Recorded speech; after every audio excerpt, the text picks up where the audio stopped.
This Weathersmith update is sponsored by our friends at Alliance Maintenance. All right, 9:30 update, Tuesday, June 16th. We're looking at the radar. Major difference. This thing's just falling apart rapidly across the area. Uh, Not a lot of rain going on at 32nd range line. The heaviest stuff, Central City, all the way up to Lone Elm, and is going to drift through Central Joplin. But that's it. There's just light rain outside of that, and then some bands up by Pittsburgh. That is all she wrote. All right, let's get into this. Let's do the weather. All right, we are going to Storm Prediction Center for tomorrow. Tomorrow's outlook's pretty impressive. Further north you go. Our area, not so much. We are,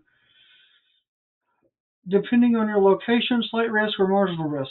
Um, we're going to see storms progress out of the north and work their way south from the Kansas City area.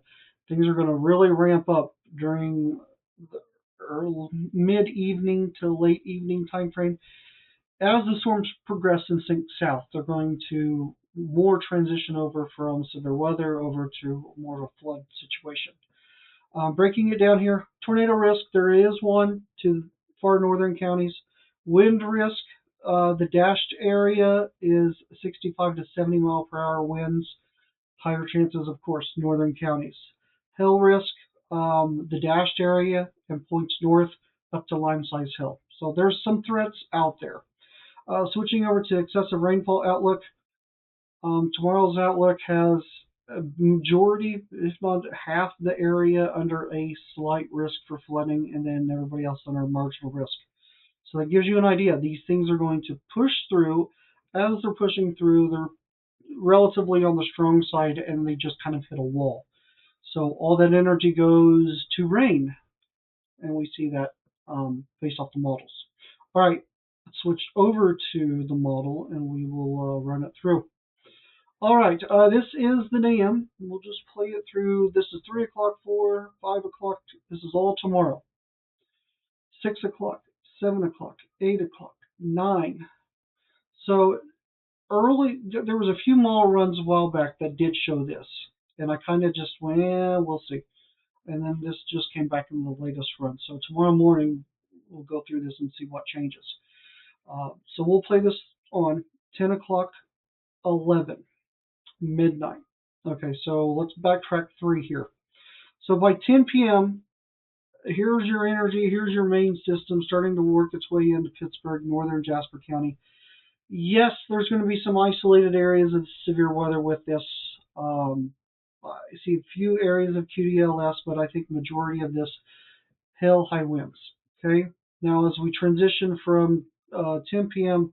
to 11, the energy is being pushed out of the storm, so we're going almost to a stalemate. We're getting heavy rain down. Notice the difference here. 10 p.m., it's approaching Pittsburgh. 11 p.m., the heavy stuff is just now making it through Pittsburgh, and then we've got heavy bands ahead of it. There's your flood concern by far. Switching over, well, actually, let's play this through here. So midnight, 1 a.m., 2 a.m., 3 o'clock, 4 o'clock, 5, 6, 7, 8. So we got quite a bit of rain in some spots. Okay, so let's go back to 8 and look at total precip for this event. Inch and a quarter for Joplin. Look at that, Welch, almost 4 inches of rain. If I pull that up, look at 6.5 inches of rain. So we're looking at quite a bit of rain for the area, and that falls with that excessive rainfall outlook for the area. That makes sense. And then the marginal risk for flooding further south. So that it all falls together, model versus the forecast. So, all right, that is all I wanted to go over tonight. We'll just continue watching things.